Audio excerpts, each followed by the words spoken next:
Hello, welcome to the Let's Talk Kids Health Facebook Live Show, episode 34. I'm Dr. Narissa Bauer, your host. I'm a behavioral pediatrician and blogger of Let's Talk Kids Health. As you know, the concept of the show is to share information about behavioral health, parenting, and family wellness. Each week, I plan to bring you topics and guests to help me advance this mission so that we can all talk together. Now, let us know that you're here by posting comments and likes. The replay will be immediately available after the broadcast. So if you're watching and you think, so and so would benefit from this, please share because sharing is caring.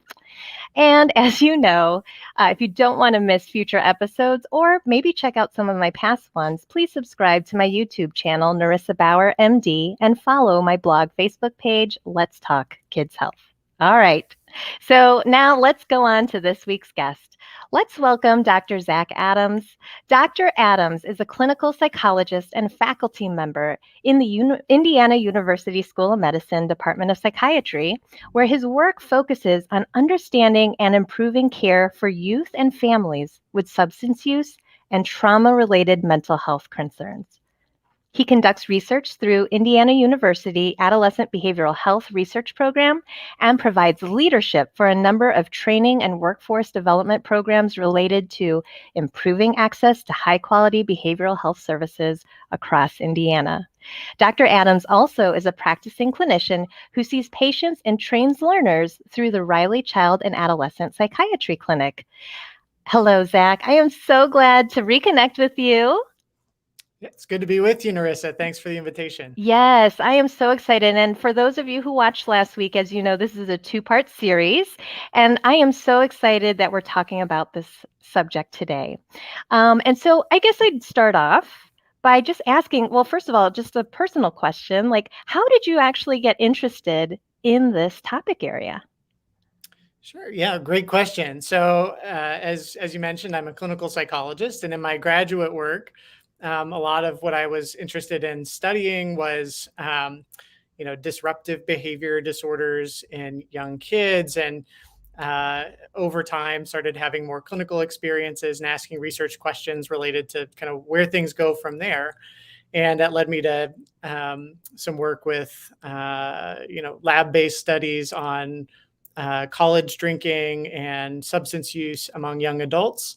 And just over time, as my interest developed, that's one of the themes that stuck with me. This notion of what contributes to substance use among young people, how does it interact with other mental health concerns, and what can we as clinicians and as caring adults do to help reduce the harms associated with substance use among adolescents and young adults. Yeah, I mean, so thanks for sharing that. It's interesting that you had mentioned that you initially started with disruptive behavior, but that, just to remind the audience that sometimes that is that precursor to this larger umbrella and this trajectory sometimes, right?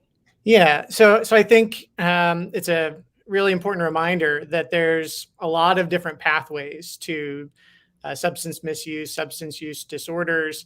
And, sometimes, and I know, the conversation last week, one of the topics that came up is that sometimes folks use substances perhaps to cope or to avoid or to numb strong, unpleasant emotions. But another really common pathway, in fact, a really common pathway, is that folks who are prone to rash, impulsive behavior, maybe not thinking about the negative consequences and are really focused on the rewarding, novel, stimulating aspects, the social aspects of substance use, may also be prone to developing problems over time. And that group overlaps really strongly with kids who have ADHD or other disruptive behavior disorders. So, we want to think carefully about how we're supporting those kids as they grow up, and not waiting too long to address substance use, certainly, but other risk behaviors as well. Yeah, so I guess let's, set the tone here and talk about what are some of the current trends in teen substance use. Yeah. So one thing that is really good about the state of the science and the state of the field in this area is that we actually have decades of really good data on rates of different types of substance use for kids, especially in the United States, across really all sorts of socio-demographic categories and so forth. So I can comment on a couple of the most common substances and the results of a big nationwide study that was conducted most recently last year. And so the results of that tell us that the most common substances that adolescents use, this probably won't be a surprise to your audience, are alcohol, cannabis, and nicotine products. And I say nicotine products intentionally because although rates of tobacco use and smoking have gone down over time, a big public health win, the use of e-cigarettes, vaping devices, et cetera, has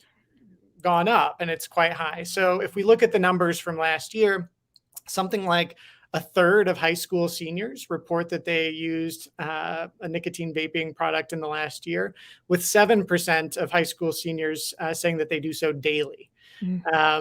If we look at other substances, like any use of alcohol in the last year, about 55% of high school seniors say that they've done that. And then when you say, well, what about higher, riskier levels like binge drinking? In other words, 5 or more drinks in the last couple of weeks, that's still pretty high at close to 1 in 5 high school seniors. And when we think about cannabis use, that's another area where by end of high school, over a third of adolescents are saying that they've used a cannabis product in the past year. So, if we think, about all sorts of, health concerns, risk behaviors, et cetera, when we think about substance use, it's actually incredibly common. Millions and millions of teenagers. And I shared the numbers for 12th graders. Those same numbers exist, but earlier on. So even among 8th graders, something like 1 in 10 report that they've used a cannabis product in the past year, and about 20% of them have used alcohol in the last year. So even by middle school, we're starting to see, pretty high numbers that may or may not be surprising to folks. Yeah. I mean, that hits home for me because I have a high schooler and a middle schooler now. So, Sure. I think, for parents watching, and again, I just want to remind those of you who are watching live, because I know some of you are, don't be shy. If you have any questions or comments for my guest, please feel free to comment and put it down below and I will get to it. Thank you. So I guess the next question are then, because parents are watching this and are like, oh my gosh, by middle school, what are some of the warning signs or red flags that parents should be watching for? Yeah, well, it's a great question. And, we can put a response, I guess, in a couple of different categories. So one would have to do with what are you looking for in terms of acute intoxication? And, that's where, maybe your child is really acting out of sorts in the moment. Maybe they're having a hard time focusing, paying attention, tracking with you. They're having a hard time speaking with you. Maybe their eyes are red. Maybe they're slurring their speech.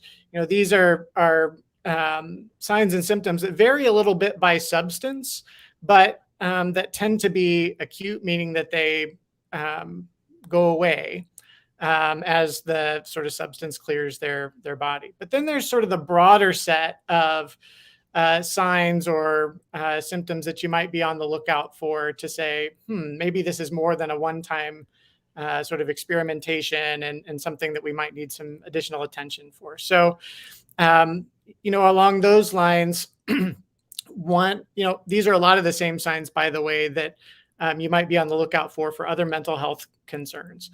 So things like spending less time doing things that your child used to enjoy, whether that's school activities or work or spending time with a particular peer group, noticing slips in grades or attendance, skipping school, not wanting to go, having a harder time getting out of bed. Now, to some degree, these are things that happen with, adolescents generally. They might sleep in more and might want to change, some of their, how they're spending some of their time. But we're looking at, pretty big or dramatic shifts. Some other, what you might think of as like red flag signs would be money sort of going missing or unexplained money being there. So having a lot of cash that you don't know where that came from.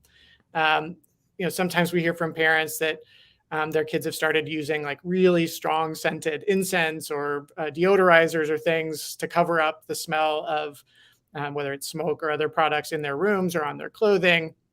And then again, sort of just general changes in their interactions with you as their caregivers or with siblings or with other family or other important folks, maybe more strain, more conflict in those relationships. Those are some of the signs that you might be on the lookout for that would at least, put you in a position to wonder what's going on there. Yeah. I mean, I know that you see patients in the clinic as well.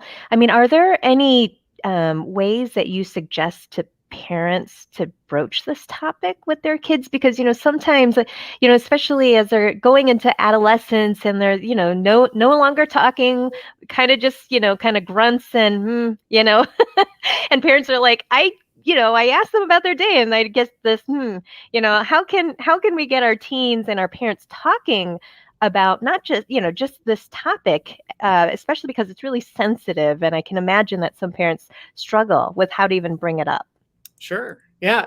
So, lots of different, I think, points that could be made around this issue of how do we even broach the subject? How do we broach the topic? So the first thing I would say is that it ought not be a one-time conversation, that it should be part of your sort of running dialogue, your running conversation, such that as it is, with your teenagers, and that should probably happen pretty early, like in those sort of preteen and into the teen years. So a couple of thoughts. One is that if your child is intoxicated, that is not the time to give a lecture or to really do anything more than to make sure that they're safe and, know that once you calm down and once they calm down and sober up, that you're going to need to have a conversation about that. Staying calm is a good sort of tip around this topic generally. There are some really good resources, and I know we're going to share some of those later on. There's the National Institute of Health has a center or an institute called the National Institute on Drug Abuse, and they have a really wonderful website called NIDA for Teens, teens.drugabuse.gov. And there's a whole section there for parents. And I'd encourage folks to go there, click around. There's some really helpful resources, not only around what are all these sort of different substances and effects and so forth, but also some tips for prevention, tips for parenting strategies to address not only substance use, but other risk behaviors. And really pertinent to this topic, there are conversation guides and examples for how parents can talk about substance use generally, but then also to raise the issue if they have concerns about what their child is or isn't doing. The last thing I would say at this point anyway is that it's really important for parents to know that even if their teenagers have sort of pulled back a little bit and are working on developing some independence, that parents retain, and caregivers, whoever the primary caregivers are, retain a central role in their kids' lives. Caregivers have an incredibly important role to play to provide predictability, to provide consistency, to provide kind of a learning laboratory for testing limits and boundaries. And so we should expect that our adolescent kids will do some things from time to time that are a little out of bounds, but by having a plan in place and having some expectations that everybody's on the same page about and following through on those, that's some of the best, work that a parent can do. And if you feel like, oh, shoot, I should have started this, it's not too late. But I'd also suggest that, if you have a middle schooler, it's not too early to start having these conversations either. Yeah. And I really love, you started off by saying, I recommend not just having it one and done. You sort of just have to do it. I have this similar sort of discussion because I teach some puberty classes for girlology. And I know that typically is a taboo topic for some families. It's really hard for them to even think about bringing up. But, sitting down and not making it a big to-do, even leveraging like everyday moments, like if you're watching a movie or reading a book or see an ad, you can sort of bring it up at that point. It's kind of a natural lead-in and helps make that discussion a lot easier. That's right. If it's routine to have conversations about how things are going, then it's a little bit easier to comment when things seem a little off. Yeah. It also puts you in a better position to notice, frankly, when things are off, if you're staying involved. And that's a hard balance for a lot of parents, is figuring out, how much is enough, how much is too much. And that's going to vary, right? It's going to vary from child to child. It's going to vary even over any given child's development. So there's no real easy answer there, but there are some really great resources for parents out there. So I'd encourage folks to check out that link. Yes, thank you for sharing that. Oh, and we have a comment from Dr. Almas. So she says, I think role playing with your child related to different scenarios, like at a party, responding to peer pressure, is also a great way to give them those, kind of scripts. Absolutely. Yeah. So role playing with your kids as parents or caregivers, right? How would you handle this situation? Coming up with a plan, sharing your expectations for, what you would hope they would do, and then figuring out a way that's realistic that they could do that. In clinic, sometimes we are in a position to help kids think through, how they would handle different situations just like this. And parents can do this too. I think a key here is that when we're talking about something like refusal skills or safety planning or whatever it might be, that we're paying attention to the fact that there are real pressures, for kids in these situations that make it tough. And we want to make sure that they not only kind of can go through the motions, but that it seems like a good fit. It's something they could actually do, and that they have a backup plan, and that you as their parent, you have their back. In that moment, if they're calling you and they want to get away from the party and gosh, they're worried that you're going to be upset because they had a drink or something like that, beforehand is the time to make clear that, look, my priority is to get you safe. And when you do go to pick them up, following through with that. And again, that's not the time for the lecture necessarily. But anyway, I love that. I love that recommendation to role play that. You can also role play as a parent how you're going to have these conversations and what this looks like. Maybe it's with your friend or your partner or somebody else who's important to you. Certainly a healthcare professional would be willing to do that too, if this is something that you feel really sort of worried or anxious about, even broaching in your household. Another comment. I love the idea of having an exit plan. Yeah, it's really important too. I mean, we just had this conversation not too long ago with my son, who's now in high school. And I just sort of threw around, my husband and I both. We just said, you're going into high school, you're going to encounter certain situations. If you ever get into this situation, obviously, first of all, you're never going to be in trouble if you just always ask for our help. And these are some of the situations where we want you to call, even if it's 2:00 in the morning, it doesn't matter. I think just, saying those things early and often and making sure that they remember that you are a safe space. I mean, there will be consequences for certain actions. However, in the moment, right? That's right. We love them, and we want, this is part of growing up, right? So I guess my other question, and hopefully this is okay, is, with the legalization of cannabis and all of that, have you, I know that you do some research around this. Has there been an increase in use, not just, for kids as well as teens? And what are other things that have happened as a result of this? Yeah, so that's obviously an evolving topic and a bit of a moving target. I mean, to kind of go back to some of the data from before, one thing that has changed is that just like we've seen increased use of nicotine products with e-cigarettes and vaping devices on the scene, THC products are being used in vaping devices too, and those tend to be very high concentration. Kids are ingesting a lot more than oftentimes what they even realize, frankly. And, to throw another number out there for your listeners, something like 7% of high school seniors report daily use, 9% in that ballpark, daily use of cannabis products, with many of those doing so with vaping devices. So, Wow.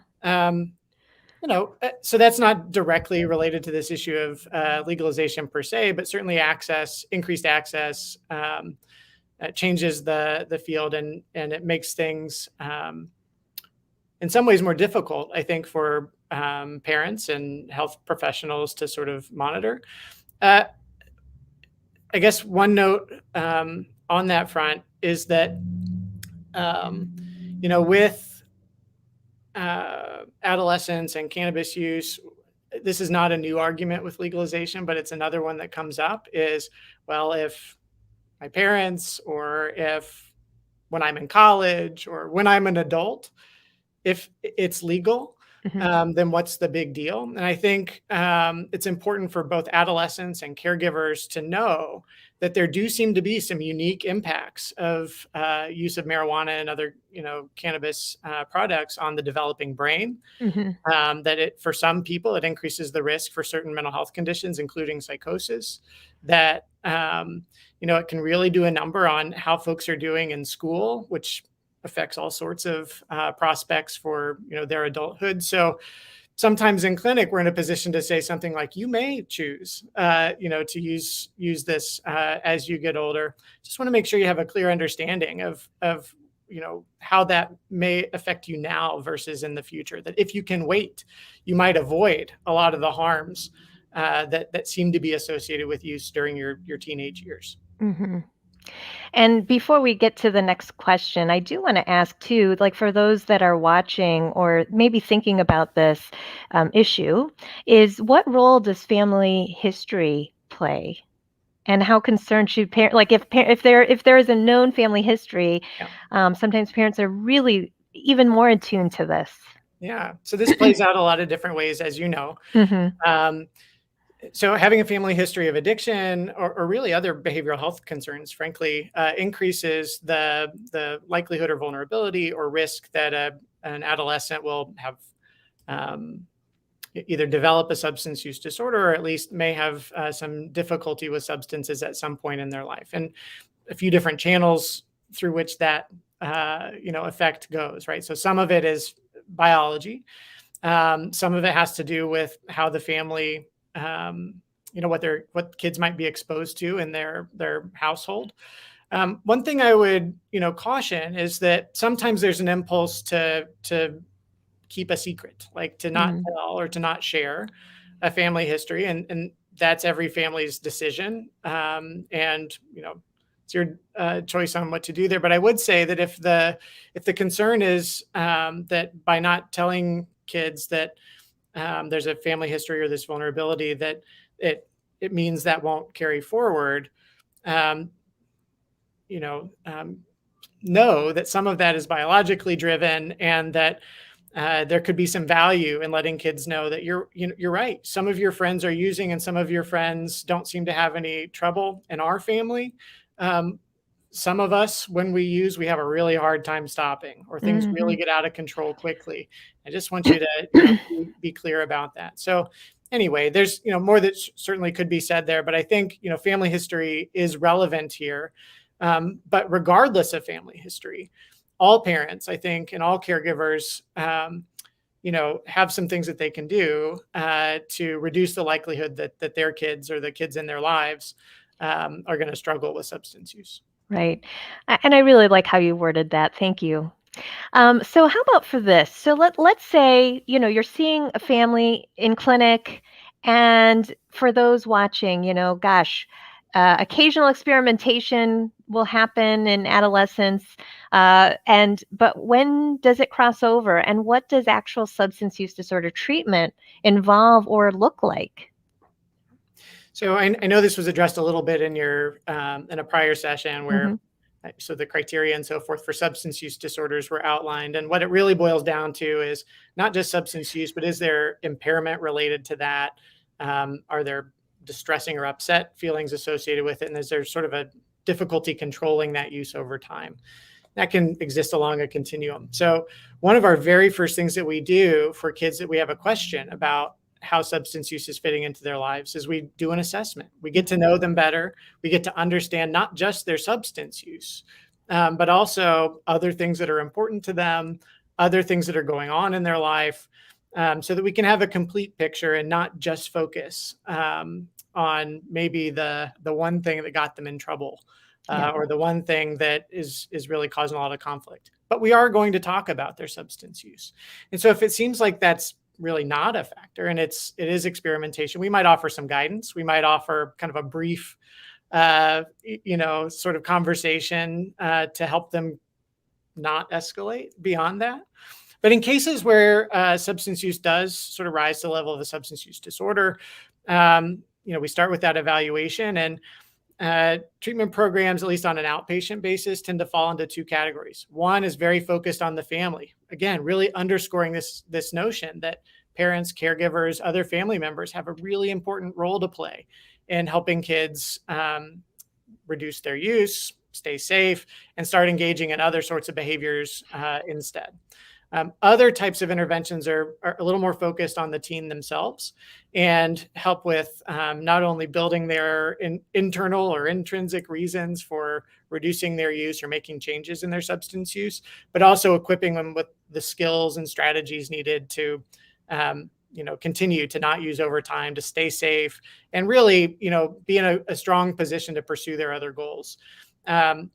We don't get a lot of teens referring themselves for treatment. They're oftentimes not really excited about the idea of sitting down with us, and we get that, which is another reason why we put so much emphasis early on really understanding from their point of view, kind of what's going on, why is everybody else so upset about this, what are their goals, what would they like to achieve and accomplish, and really personalize treatment from there.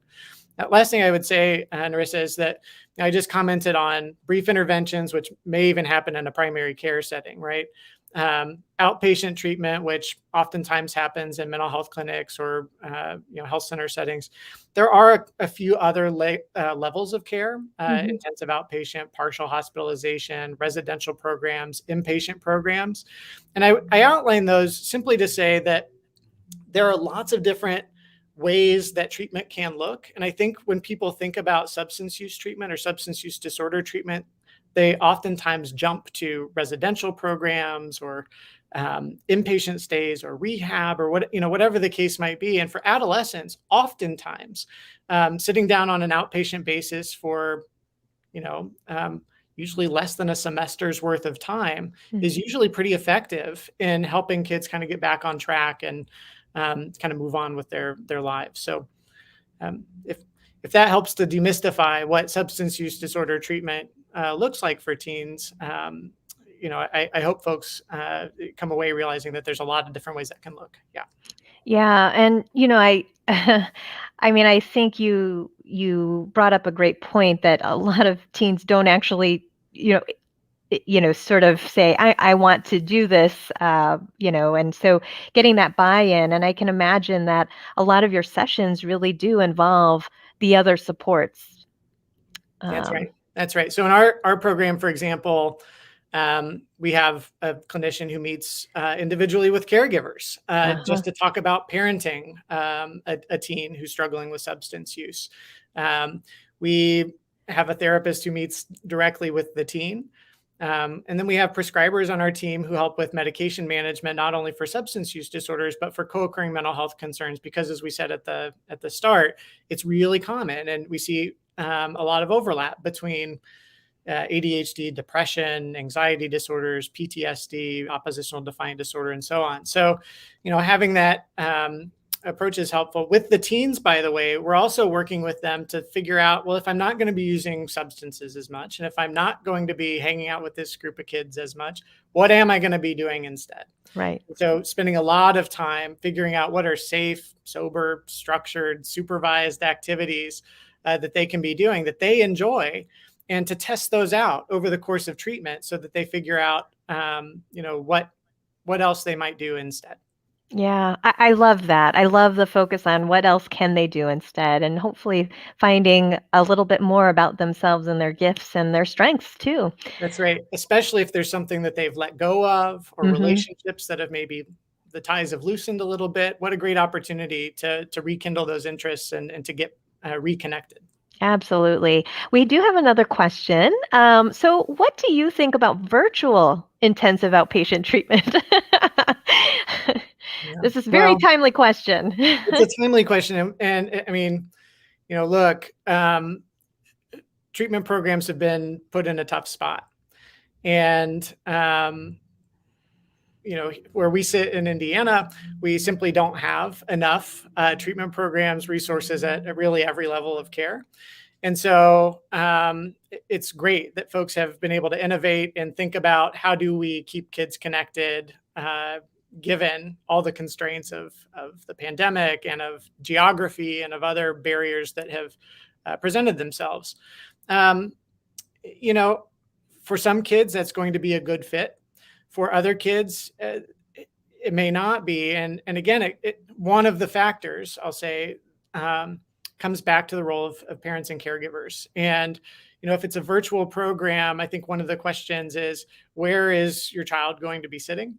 Mhm. Who is supervising or monitoring their participation and engagement? Who's making sure that they're able to get there, that there aren't other distractions and so on. And if all of that can be sorted out, then perhaps it can be a really good fit for kids where that's not the case, or where it's really tough to engage, in this sort of way already. Mhm.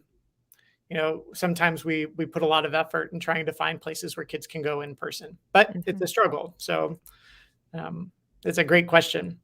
I've not seen, by the way, and if folks know of a study on this, I'd love to see it. I don't think I've seen a head-to-head comparison, for example, of a virtual Versus IOP in to in mhm. person where kids have been randomized or something like that. I think it's probably too new of a model Mhm. for us to have really great data like that. Mhm. Yeah, I mean, and it's probably too soon to know how, like, effective virtual, I mean, how many sessions do you think it prolongs it a little bit? I mean, it's hard to say, right? I It's mean, hard to say. It's yeah. hard to say. I will say that we've had some good success with telehealth delivered outpatient care. Mhm. So again, what I think there's a lot of variables at play there, but I really appreciate the question. I jot it down as something for us to look into. Yeah. Well, so any other resources? I know that and we're going to just mention this one again. I'll throw this back up, but any other resources that come to mind, or any other information on your own website for your clinic for those locally who are wanting to know more? Yeah. So again, Mhm. would strongly encourage interested folks to take a look at the NIDA for Teens website.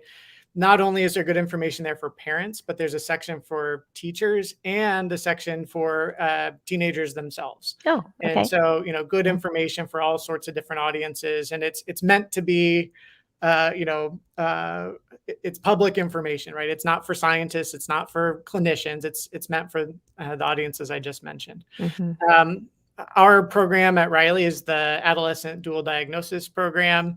And if you contact the main line at Riley, or through Riley Child Psychiatry, they'll put you right in touch with us. The other sort of group or organization I'd put in a plug for is a state agency that we actually collaborate quite a lot with, and that's the state FSSA Division of Mental Health and Addiction. Mm. They have supported our dual diagnosis program work at Riley, as well as some other continuing education opportunities for health professionals interested in providing really high quality care for teens with um, substance use disorders, vaping, opioid use disorder, et cetera. So if folks go to their website, there's a really great public awareness campaign called Know the Facts.